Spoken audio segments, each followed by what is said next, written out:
আসসালামু আলাইকুম রাহমাতুল্লাহি ওয়া বারাকাতুহু। প্রিয় ইসলামিক আমলের যাত্রীবৃন্দ, আশা করি আল্লাহতে এই গরম খাবার আমাদের পেটে যাওয়ার কারণে বিভিন্ন রকম রোগ ব্যাধি হওয়ার সম্ভাবনা রয়েছে। বিধায় অত্যন্ত গরম খাবার রাসূল পাক সাল্লাল্লাহু আলাইহি ওয়াসাল্লাম অপছন্দ করতেন। রাসূল সাল্লাল্লাহু আলাইহি ওয়াসাল্লাম ইরশাদ করেছেন যে, তোমরা বেশি করে দুধ খাও এবং গরুর গোশত কম খাও।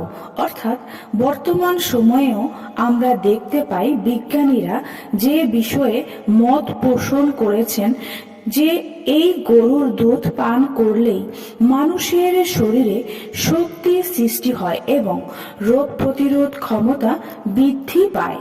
প্রিয় দর্শক, এজন্যই রাসূল সাল্লাল্লাহু আলাইহি ওয়াসাল্লাম দুধ খেতে বলেছেন।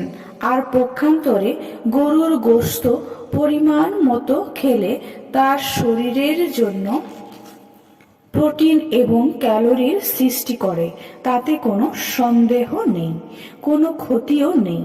কিন্তু যদি আপনি এই গোশত অধিক পরিমাণে খান, তাহলে তার শরীরের মধ্যে বিভিন্ন রকমের রোগ জীবাণু সৃষ্টি করে শারীরিক ক্ষতির কারণ হতে পারে।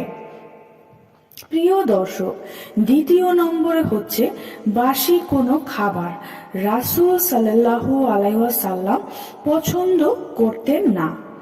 যে খাবার বেশি হয়ে গেছে অর্থাৎ বাসি হয়ে গেছে, অর্থাৎ রাতে রান্না করা হয়েছে, সকালে বাসি হয়ে গিয়েছে, সে খাবার রাসূল সাল্লাল্লাহু আলাইহি ওয়াসাল্লাম খেতে নিষেধ করেছেন। কারণ বাসি খাবার থেকে দুর্গন্ধ বের হয়, এর স্বাদ নষ্ট হয়ে যায় এবং এই বাসি খাবারের ফলে শরীরের বিভিন্ন ধরনের রোগ অসুস্থতা আসতে পারে।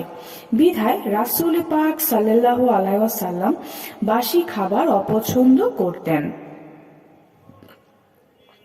3 নাম্বার হচ্ছে যে খাবারে গন্ধ আছে, যেমন কাঁচা পেঁয়াজ, কাঁচা রসুন, অতিরিক্ত মশলা জাতীয় খাবার বা এই ধরনের খাবার রাসূলুল্লাহ সাল্লাল্লাহু আলাইহি ওয়াসাল্লাম একেবারেই অপছন্দ করতেন।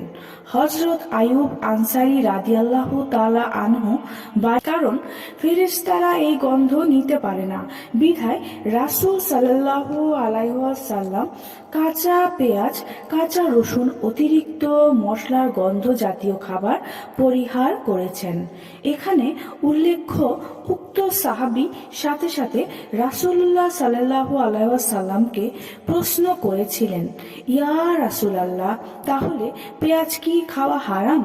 রাসূলুল্লাহ সাল্লাল্লাহু আলাইহি ওয়াসাল্লাম উত্তরে বললেন, না, মোটেই নয়, তবে দুর্গন্ধের কারণে আমি এটি পছন্দ করি না, তোমরা খেতে পারো।